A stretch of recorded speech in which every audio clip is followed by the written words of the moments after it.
Hello. Mic check 1 2 3.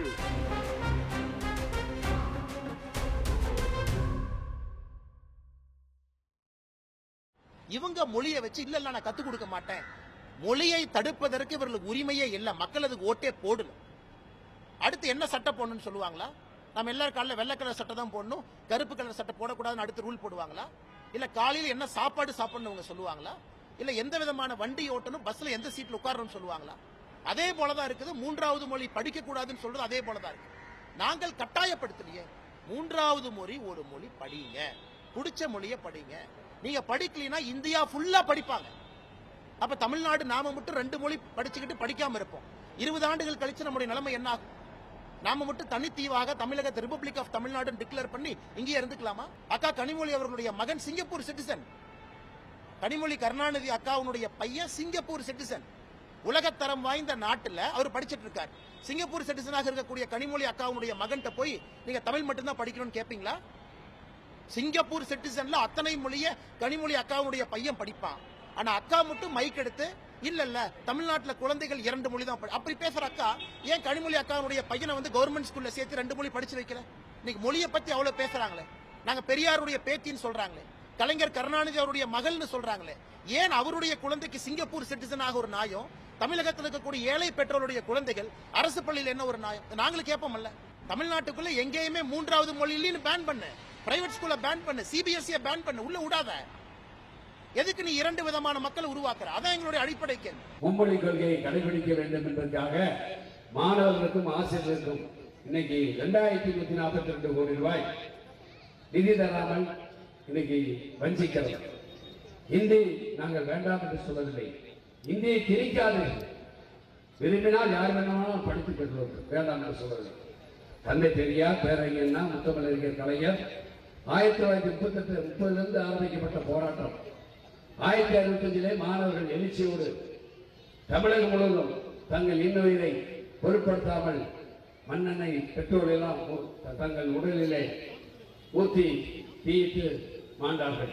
எனவே ஒன்றிய அரசு மும்மொழி கொள்கை புதிய கல்வியை நீங்கள் நடைமுறைப்படுத்தினால்தான் தமிழகத்துக்கு தர வேண்டிய 2142 கோடி ரூபாய் தரப்படும் என்று நம்மளை வஞ்சிக்கிறார்கள்.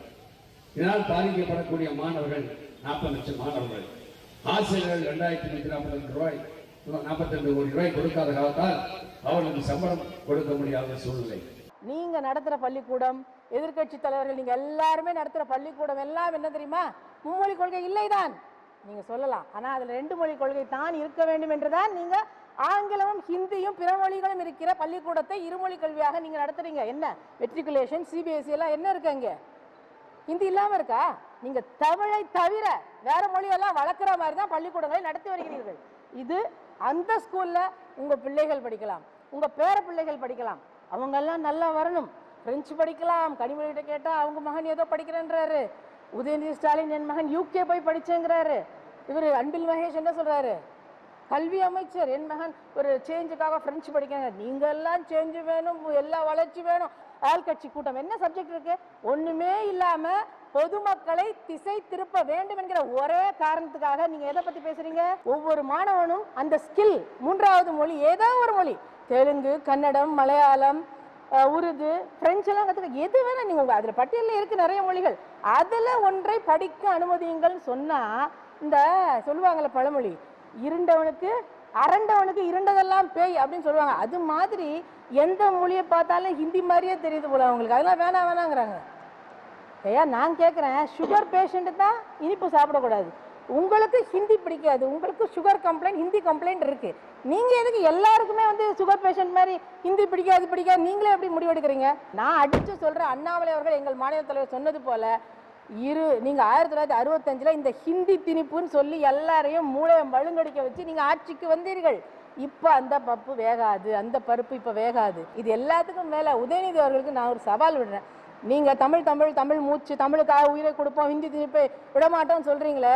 எங்க நீங்க ஒரு எழுத்து எழுதாம தமிழ் நல்லா தெளிவா எந்த ஸ்பெல்லிங் மிஸ்டேக், எந்த இது உச்சரிப்பு நல்லா எல்லாம் பேசுறீங்க பாப்போம். இப்ப திடீர்னு ஒரு புது கதையை சொல்றாங்க, 3 மொழி படிங்கன்னு சொல்றோம். ஹிந்தி படிங்கன்னு நாங்க சொல்லவே இல்லையே. 3 மொழினா நீங்க எதை வேணாலும் படி அப்படின்னு தானே சொல்றோம். நான் கேக்குறேன், இங்க கேந்திரிய வித்யாலயா ஸ்கூல் இருக்கு இல்லையா தமிழ்நாட்டுல, எத்தனை பேருக்கு தெரியும் கேந்திரிய வித்யாலயா ஸ்கூல்? அந்த ஸ்கூல்ல தமிழ்நாட்டுல நடக்கிற கேந்திரிய வித்யாலயா ஸ்கூல்ல பள்ளிகள்ல எங்கயா தமிழ் சொல்லி கொடுக்குறாங்களா? என்ன சொல்லி கொடுக்குறாங்க? ஹிந்தி, இங்கிலீஷ், மூணாவது மொழியா என்ன சொல்லி தராங்க? என்ன சொல்லி தராங்க மூணாவது மொழியா? அது என்ன மொழின்னு உங்களுக்கு தெரியாதா? ஏன்னா பேசினாதானே தெரியும் என்ன மொழின்னு. சமஸ்கிருதம். ஏன் சமஸ்கிருதம் சொல்லி தராங்க? ஏன்னா உலகம் முழுவதும் எல்லாரும் நிறைய பேர் பேசுற மொழி சமஸ்கிருதம் இல்லையா? மொத்தம் உலகத்திலேயே அந்த சமஸ்கிருதம் பேசுறதுக்கு 5000 பேர் கூட இருக்க மாட்டாங்க.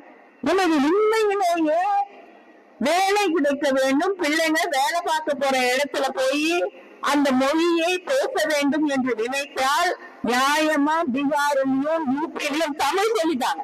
இந்தியாவின் வேற எந்த மாநிலத்திலும் இல்லாதபடியாக மொழியை அடிப்படையாக கொண்டு கேவலமாக அரசியல் செய்யும் ஒரு கட்சி திமுக. மொழியை வைத்து அரசியல் செய்தாலும் குறைந்தபட்சம் தமிழ் மொழியையாவது தமிழகத்தில் வளர்க்க வேண்டும். அதுவும் அவர்கள் செய்யவில்லை. உண்மையிலேயே தமிழ் மீது, தமிழக மக்களின் மீது அக்கறையும் அன்பும் கொண்ட ஒரே கட்சி பாரதிய ஜனதா கட்சி தான். ஏனென்றால் பிரதம மந்திரி அவர்கள் எங்கு சென்றாலும் தமிழை பற்றி பேசுகிறார்கள், தமிழ்நாட்டை பற்றி பேசுகிறார்கள், தமிழகத்தில் உள்ள தலை சிறந்த தலைவர்களினுடைய கோட்ஸ் பற்றி பேசுகிறார்கள்.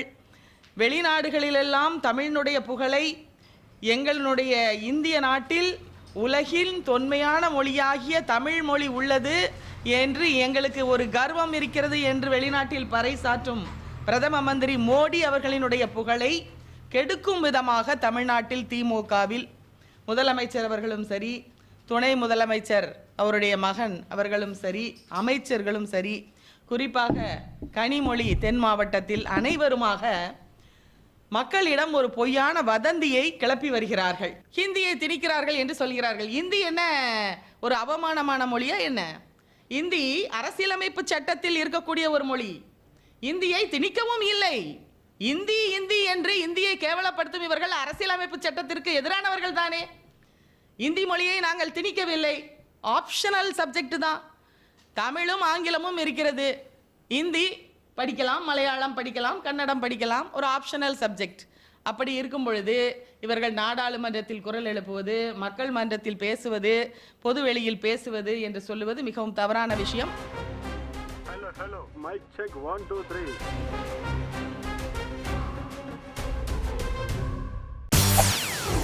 செய்திகளை உடனுக்குடன் தெரிந்து கொள்ள உடனே சப்ஸ்கிரைப் பண்ணுங்க.